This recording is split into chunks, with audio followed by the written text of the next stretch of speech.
Hallo allerseits. Heute kann ich mal eine aufwendig detaillierte Lokomotive der Firma KM1 Modellbau im Maßstab 1:32 zeigen. Es handelt sich um eine Baureihe 56-2-8, die ab 1934 als Umbau von Lokomotiven der preußischen Gattung G81 entstand. Und zwar erhielt die eine zusätzliche vordere Bisselachse, damit sie schneller fahren konnte und war dann bis zu 70 Stundenkilometer schnell und konnte auch Reisezüge transportieren. KM1 hat die Lok in 7 Varianten der Epochen 2 und 3 realisiert und das Modell besteht hauptsächlich aus Messing und wiegt insgesamt fast 5 Kilogramm. Es ist 57,5 Zentimeter lang. Das leihweise mir zur Verfügung gestellte Modell wurde als 56323 mit Untersuchungsdatum im Februar 1962 in Szene gesetzt und ist in Frankfurt stationiert. Wie man es von Loks in dieser Preisklasse kennt, hat dieses Modell wieder bewegliche Vorreiber und die Rauchkammertüre lässt sich öffnen. Außerdem hat das Modell oben Sanddome, die sich öffnen lassen, und 2 richtig funktionierende Schiebefenster und am Ende einen Wasserkastendeckel, der sich öffnen lässt und schließen lässt und der dahinter 2 Schalter enthält zur Deaktivierung des Motors und der Geräuschelektronik. Schließlich gibt es am Ende noch eine rote Schlussbeleuchtung, die man deaktivieren kann oder natürlich bei Fahrtrichtungswechsel auf weiß umschalten kann. Auch der Führerstand ist sehr aufwendig detailliert worden und es gibt bei diesem Modell sogar eine Feuerbüchse, die richtig über einen Servomotor bewegt wird. Das zeige ich jetzt gleich nochmal aus der Nähe. KM1 hat die Feuerbüchse separat per Digitalfunktion angesteuert und unabhängig davon mit einer zweiten Funktionstaste das Kohlenschaufeln als Geräusch.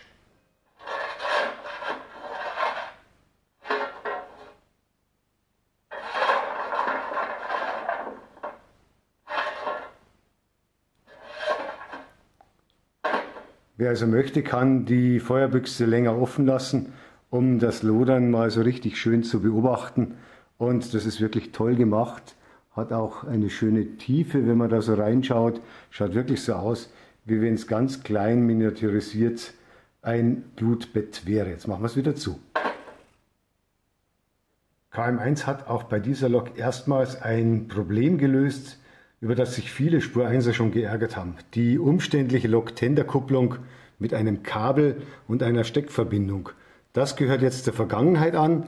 Es gibt hier, ich schaue mal, dass man es zeigen kann, eine Leiterplatte als Gegenstück mit einer Führung und hier eine Buchse, die ebenfalls mit einer Kulissenführung ausgestattet ist, damit die Lok hier auch den engen Radius gut fahren kann von 1020 mm.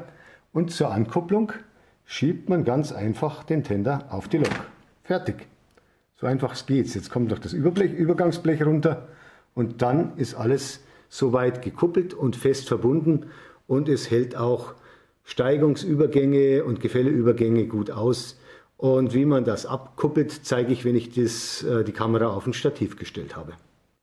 Die Abkupplung ist ganz einfach. KM1 empfiehlt als eine der Möglichkeiten: Lokführerhaus festhalten, Tender ein Stück hochheben und ziehen. Das war's. Schieben wir es wieder zusammen.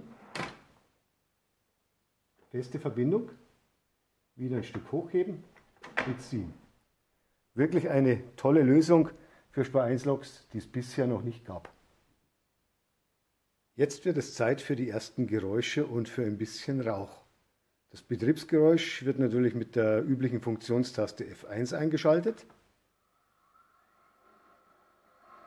Dabei läuft auch immer der Turbogenerator mit an, den man aber, wenn man Lust hat, deaktivieren kann.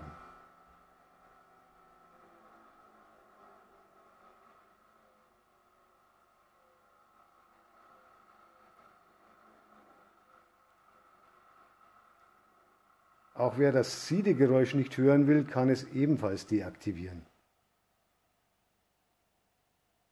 Und jetzt schalten wir es wieder ein. Inzwischen fängt die Lok auch schon das Rauchen an.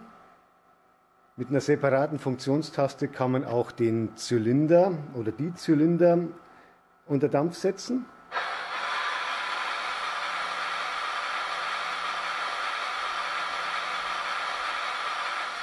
Das passiert natürlich während der Fahrt auch im Betriebszustand abhängig von den Fahrsituationen. Und die Dampfpfeife, die man aktivieren kann als Geräusch, pfeift natürlich ebenfalls realistisch aus der Pfeife.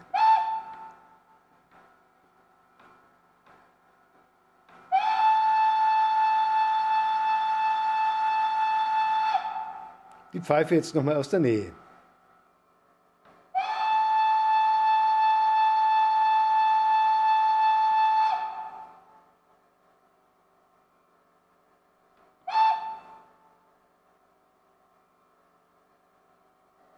Bei diesem Modell gibt es auch eine servomotorische Umsteuerungsnachbildung, wenn man die Fahrtrichtung wechselt. Ich schalte jetzt mal von vorwärts auf rückwärts.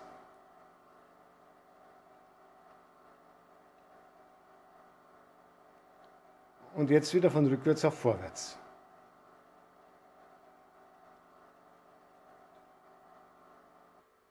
Jetzt zeige ich die Lok erstmals bei einer kleinen Fahrt.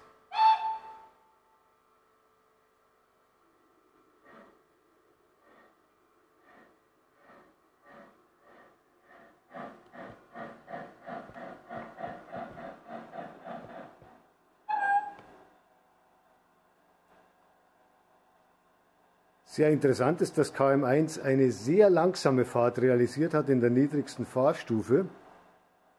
Ich muss das jetzt mal zeigen.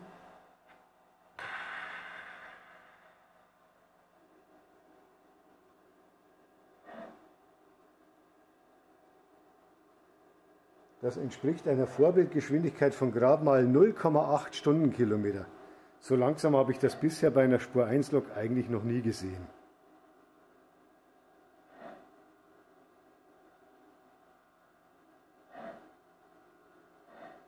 Einige weitere Geräusche während der Fahrt zeige ich jetzt besser auf einem Rollenprüfstand, weil es da schon ein paar Spezialitäten gibt, die KM1 bei dieser Lok erstmals realisiert hat. Zunächst mal ein Blick auf die Umsteuerung beim Fahrtrichtungswechsel.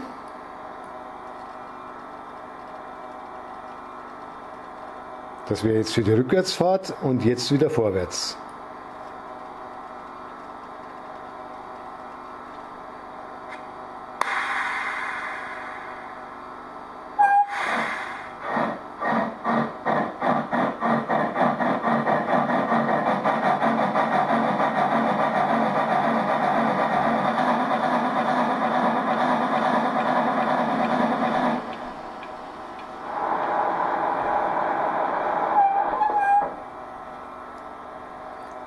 Eine kleine Besonderheit noch, die KM1 hier realisiert hat. Man kann das Bremsenquietschen nicht nur auf Wunsch abschalten, sondern auch umschalten auf ein Bremsenquietschen eines ganzen Zuges.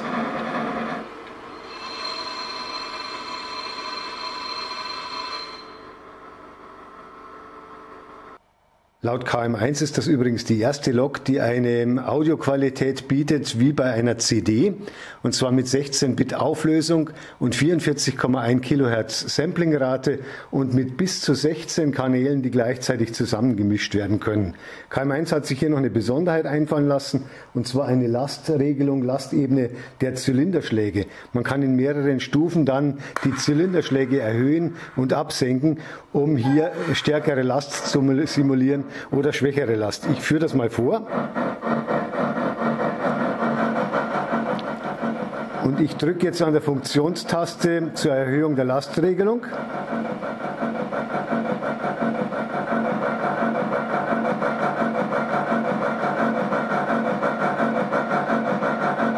Es geht insgesamt 3 Stufen rauf und 3 Stufen dann nach unten wieder. Ich reduziere jetzt wieder.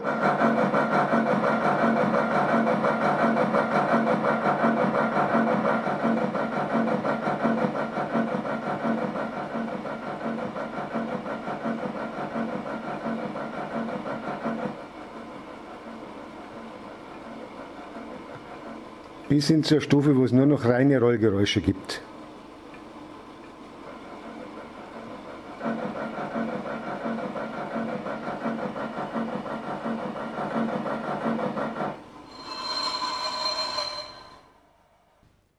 Bevor ich jetzt den technisch Interessierten noch ein paar weitere Geräusche des Modells vorspiele, ein paar Worte zur Bedienungsanleitung von KM1 Modellbau. Die ist sehr ausführlich und das muss man mal zeigen, weil das ist fast schon vorbildlich. So wünsche ich mir es eigentlich von anderen Herstellern auch. Es gibt ein paar Hersteller, die das leider nicht so ausführlich machen.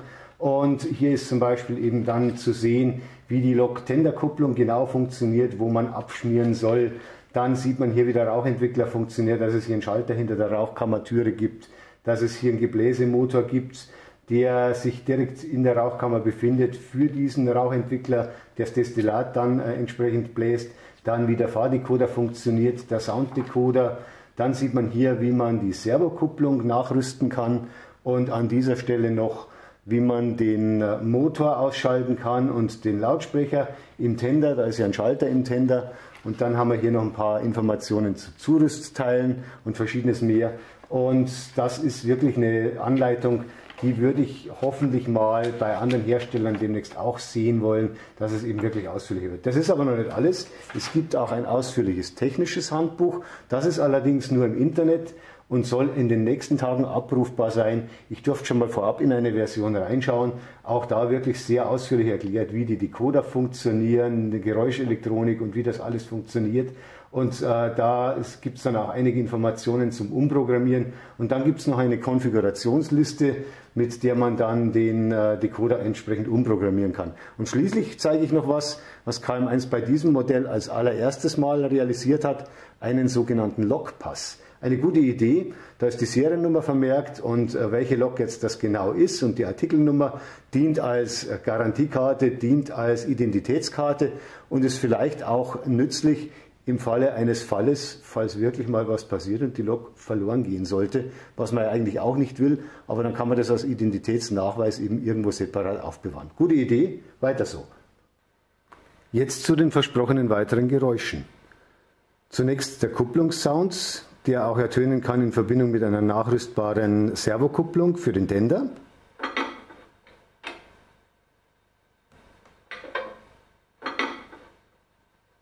Eine Glocke.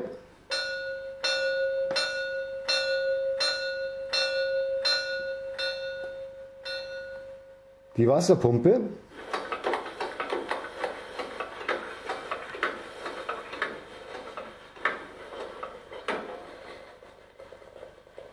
Die Luftpumpe.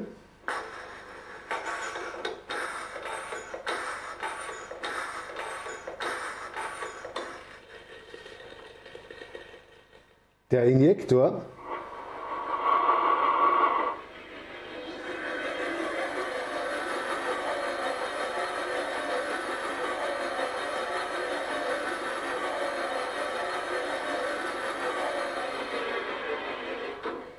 Dann lassen sich Luftklappen aufmachen und natürlich wieder zumachen. Nochmal.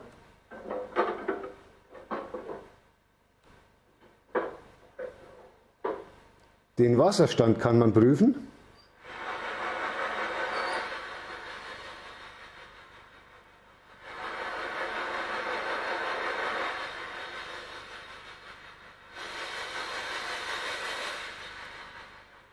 Einen Schaffnerpfiff gibt es noch.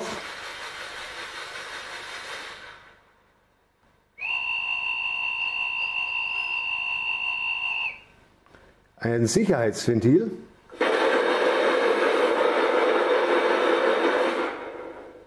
Und das Geräusch vom Abschlammen in 3 Stufen.